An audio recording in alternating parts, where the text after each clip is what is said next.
Kalau kita itu sudah nggak paham, itu belum memahami atau itu jauh dari jangkauan pola pikir kita, ya akhirnya terus berdebat.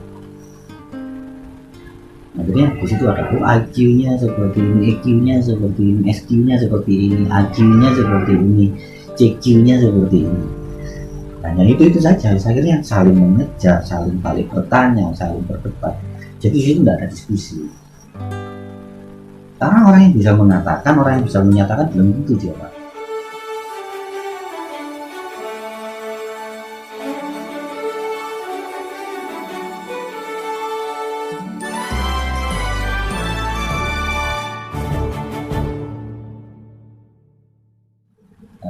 Tadi ada satu hal yang ingin sama tanyakan, apa sih? Ya, ini mengenai postingan sampai di media sosial tentang ilmu dan pengetahuan. Kalau dipandang atau dilihat secara singkat atau secara sederhana kayaknya sama, ilmu sama pengetahuan. Ilmu itu pasti berisi pengetahuan, dan sebuah pengetahuan adalah sebuah ilmu. Mohon penjabarannya yang lebih lugas. Pengetahuan adalah berbagai hal yang tampak, yang tidak tampak, yang ada di intuisi, yang ada di depan mata, yang kita dengarkan, dan berbagai halnya, dan berbagai hal lainnya. Jadi pengetahuan ini berisi suatu wawasan-wawasan. Sifat pengetahuan itu sendiri universal dalam artian dia tidak terpetak oleh satu paham tertentu. Misalkan memakan, ini adalah sebuah pengetahuan. Memakan menggunakan sendok, memakan menggunakan sumpit, memakan menggunakan tangan, ini adalah sebuah ilmu. Tata caranya memakan menggunakan sendok seperti ini, duduk kita harus tegak, posisi kita harus nyaman, bla bla bla dan lain-lain. Nah, ini adalah sebuah ilmu.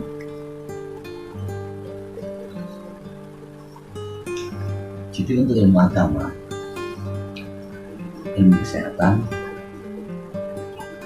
kesenian, bahasa, ini adalah skup besar. Dalam artian stratanya itu lebih tinggi dari ilmu yang jurusan. Seperti dalam ilmu kesehatan itu terdapat ilmu kedokteran, ilmu kebidanan, dan banyak lagi. Akan tetapi itu semua adalah bentuk dari pengetahuan, bagian dari pengetahuan. Ya, kalau kita masih belum bisa membedakan, kalau kita belum bisa memahami antara ilmu dengan pengetahuan, otomatis pikiran kita akan rancu. Kalau sudah rancu, misalkan saya membahas tentang definisi arti kultural dari hidup ya itu suatu pergerakan, suatu perhentian, segala hal yang tampak, yang tidak tampak, dan berbagai hal lainnya. Hidup itu adalah aktivitas kehidupan yang bentuk ragamnya ini. Kalau misal tadi saya berbicara dengan tentang kata kerja,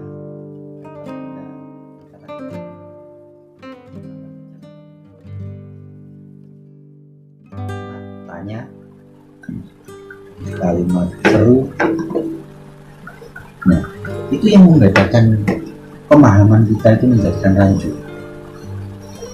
Pemahaman kita menjadikan rancu. Ya, tadi apa ya bahasanya ya? Saya lupa bahasanya. Nanti kita coba tentang bahasa yang sedikit berbeda atau kata yang sedikit berbeda.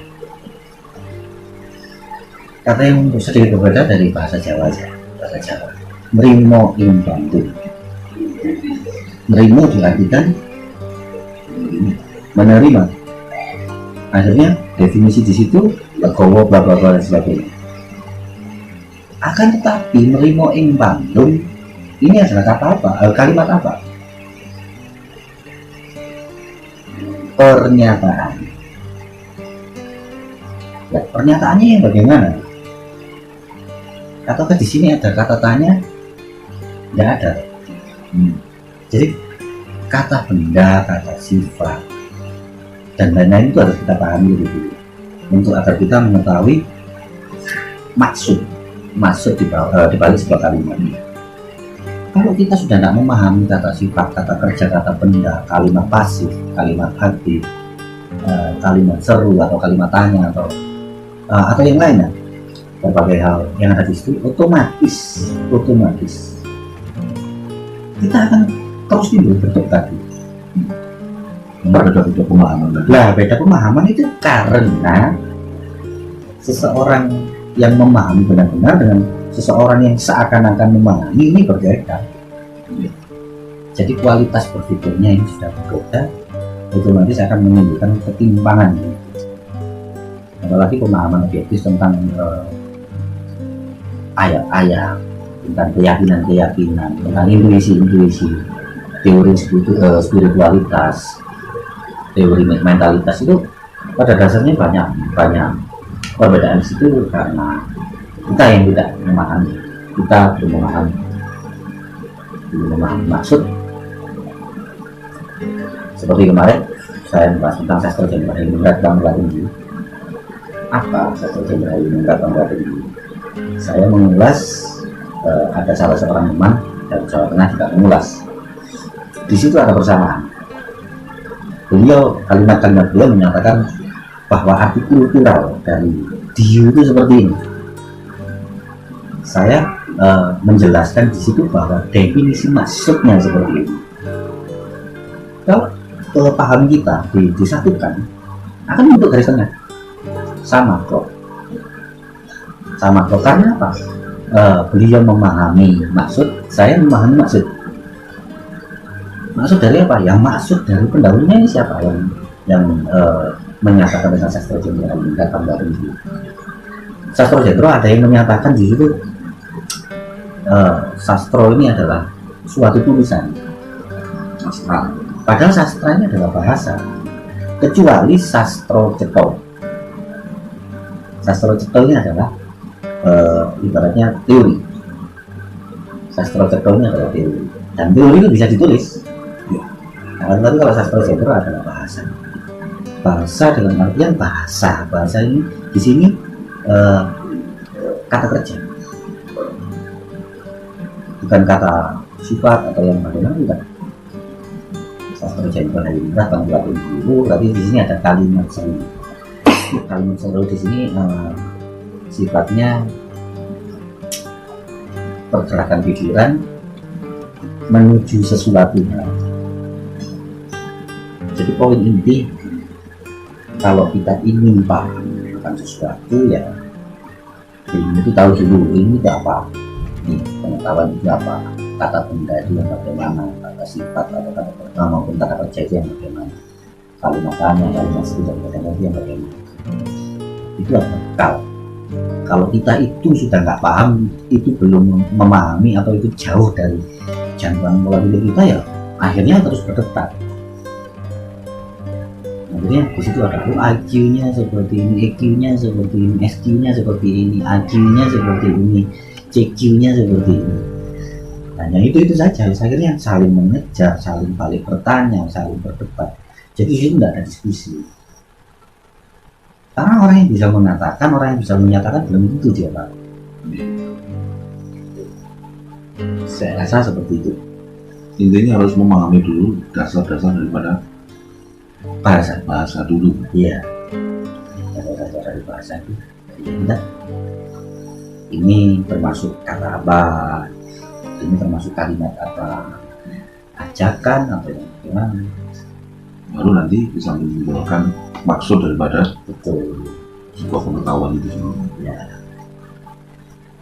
Makanya selama ini banyak yang rancu tuh, agama sama sains duluan mana? Ya. Duluan agama dari mana datangnya? Agama itu produk dari pikiran. Bukan kan sih, sains juga produk dari pikiran. Sains adalah analisis dari pengetahuan. Jadi pikiran yang menganalisa suatu hal. Pikiran yang menganalisa suatu hal akhirnya terbentuklah suatu teori. Waalaikumsalam. Ini terbentuklah suatu teori. Ada beberapa orang, beberapa punggawa yang mengatakan bahwa menjawab salamnya orang kafir ini hukumnya haram, karena mereka belum memahami antara pengetahuan dan ilmu. Bedanya itu di mana? Termasuk mengucapkan selamat hari raya agama lain. Ya, selamat Natal apa gitu haram ya, karena dia belum memahami. Iya. Jadi bahasa siloka atau bahasa syair itu ditelan secara utuh, akhirnya menjadikan sebuah dogma-dogma yang menghukum kebebasan pola pikir seseorang. Nah, kalau sudah seperti itu seterusnya apa? Ya, darahnya halal. Ini diajari lagi teman-teman. Akhirnya lahirnya garis keras itu. Tuh, karena dia satu paham, sepaham aja, cuma dari satu sisi aja, itu ya itu, nggak mau fleksibel, karena dia benar-benar nggak mau memahami. Apa yang dia terima ya itulah yang dia terapkan. Nah, jadi ini banyak ban, padahal ban itu, ban terbuat dari karet, benar. Ban ada yang terbuat dari kayu juga benar, ban terbuat dari karet sintetis juga benar, karet mati juga benar, Bancor juga benar. pancor juga benar. Jadi ya banyak ragamnya. Makanya kalau kita mau bicara atau diskusi tentang pengetahuan ataupun ilmu, kita harus bisa fleksibel. Kalau kita sudah bisa fleksibel, kita akan tahu, orang ini nggak menjangkau pemikiran kita, ya udah kita ngalah aja, percuma terus. Iya. Didn't even get to cross.